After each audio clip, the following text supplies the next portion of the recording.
Speaker. You want more minutes? The Honorable Millie Grace Akoth ODHIAMBO Mabona, the MP for Suba North. Thank you, Mr. Speaker, for giving me this opportunity. Mr. Speaker, I wish to support this bill. And in supporting this bill, Mr. Speaker, I want to say that I've worked in many years on the issue of equality and the issue of equity, where equality is about making sure that everybody is at par. Equity is about bringing those who are behind to the same level as the ones who are ahead. Mr. Speaker, the Equality Fund seeks to realize equity. And I want to say very proudly that I played a big role in the provision of this also in the Constitution, amongst other people. And Mr. Speaker, even though I agreed with some of my colleagues, I want to disagree in some respects, and especially in relation to the member from Samburu. I know that when we had the first policy, it had 14 counties.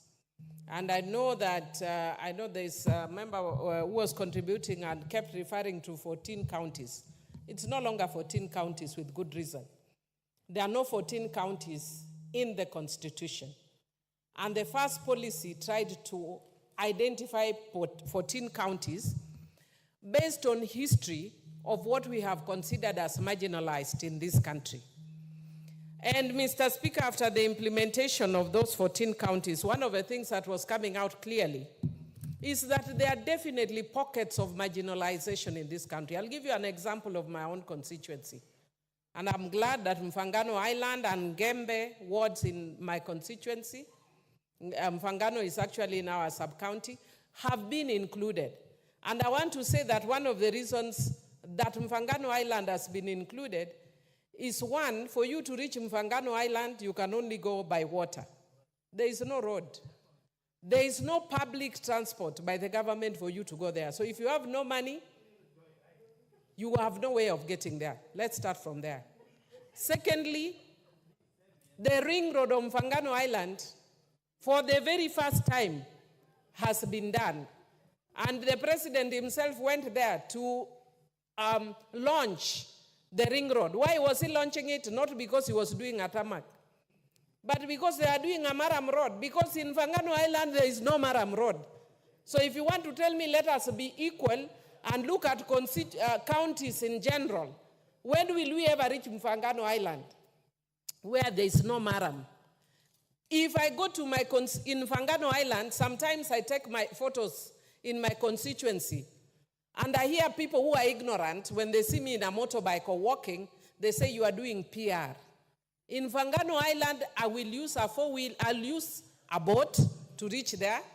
I will use a four-wheeler up to a point. I will use a motorbike up to a point. And then the areas I just have to walk. Even a motorbike can't reach.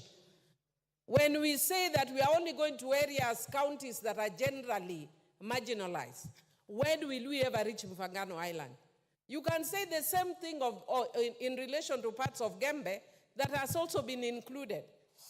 There are areas that have no schools, no roads, and they are perennially cut off. In fact, recently when we had the rains, a place in my constituency called school stop in order for the rains to stop. And if you are to wait for that, so that the places that are generally marginalized as counties to be reached, then when will we get there? We are creating new areas of marginalization. We must carry everybody together. I know that there are areas that are experts at pushing the agenda and by screaming marginalization, which is okay because they are marginalized. Our areas, we don't scream marginalization. We tend to scream democracy. But I can tell you, Mr. Speaker, we will be screaming democracy and marginalization. And if you want to know that there are areas, especially Luo Nyanza, I'm sorry to use the word Luo Nyanza, that have been marginalized because of our political leanings over years. Opposition areas never get money. In fact, I am so happy that we get CDF. The first time I saw a school, a wonderful school as I was passing in your constituency actually, and when I was passing and I saw a nice school and I was like, before I became an MP, And I said, wow, that's a nice school. Because it was a very transformative school. And I was told that school is built by CDF. And I was so proud to discover that it's my grandfather that actually donated that land. But if it weren't for CDF, a lot of schools in our areas would still be mud-walled because of our politics, which is opposition. And Mr. Speaker, it is unfortunate that even if you look at even the US, that they are going through elections now, there are people who are in government and people who are in opposition. That's the essence of democracy. Mr. Speaker, having said that, I actually want to say that we are missing the point. We are referring to the Constitution without even making reference to what that Constitution says in relation to marginalization. And Mr. Speaker, I want to say that if you look at the interpretation clause of the Constitution, it says marginalization includes traditional community that out of a need or a desire to preserve its unique culture and identity from assimilation has remained outside the integrated social, economic life of Kenya as a whole. That would include the Suba people, or an indigenous community that has retained and maintained a traditional lifestyle and livelihood based on hunter or gatherer economy. That would include the fishing community, or pastoral persons or communities, whether they are a nomadic or settled community, that because of its relative geographic isolation has experienced only marginal participation in the integrated social and economic life of Kenya as a whole. So, Mr. Speaker, it actually talks to very many areas of the country. It doesn't only talk to northern Kenya, which I agree is marginalized, but so is my constituency.